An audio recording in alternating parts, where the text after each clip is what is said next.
Bonjour à tous et j'espère que vous allez bien. J'aimerais un peu d'aller directement dans un constat que j'ai fait par rapport au discours ou à l'explication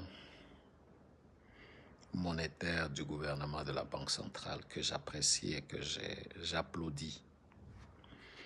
Au fait, ce qu'il veut nous expliquer, il veut nous expliquer qu'il a lancé tout ce qu'on a toujours déclaré tous les jours, la révolution économique. Il a donné tous les aspects, il a tout expliqué très bien. On est très spécialiste en explication.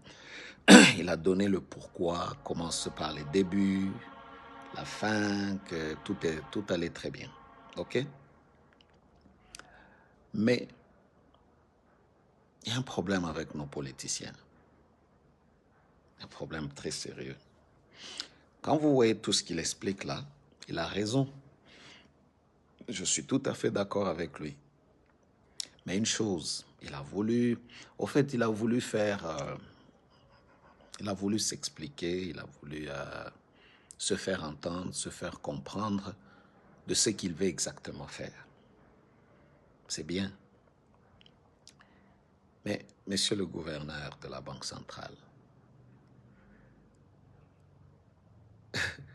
vous amenez une révolution économique qui nous a tous coûté, nous sommes des exilés aujourd'hui. Nous ne sommes pas exilés parce qu'on est des rebelles, nous ne sommes pas des exilés parce qu'on fait du mal aux gens, nous sommes des exilés à cause de ce que vous avez lancé. Why? Parce que c'est la révolution économique. Et cette révolution économique, elle est soutenue par deux structures. Je veux bien vous expliquer.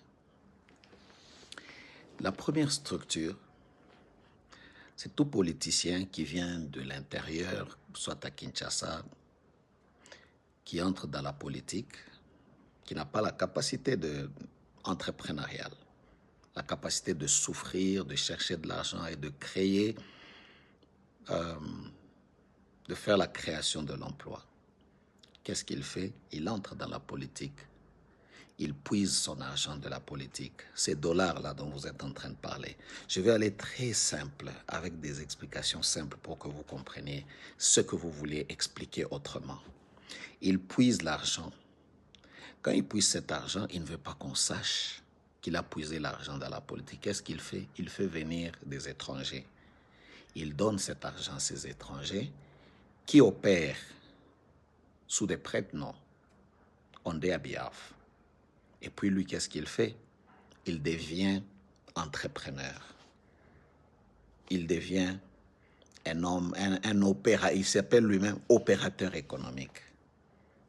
Pour avoir pris l'argent où? Dans la caisse de l'État. Vous, les politiciens, vous avez laissé ça. Et qu'est-ce qu'il se passe quand il a tout cet argent? Ce sont eux qui sont les acteurs de la dépréciation ou de l'appréciation du dollar. Parce que le peuple congolais n'a pas le pouvoir d'achat. Parce que le Congo n'a pas d'industrie. Nous faisons I don't want to use those words pour que ça me crée encore l'exil maintenant spirituel. Parce que je suis exilé économique physique. Pour que ça m'exile maintenant les bannes. Au fait, la classe politique fait du blanchiment. Il vient, il puise dans l'État. Il puise pas les francs. Il puise les dollars.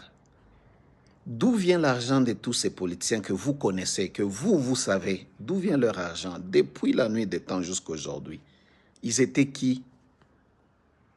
C'est ça des bonnes questions. Ils ont puisé l'argent de l'État.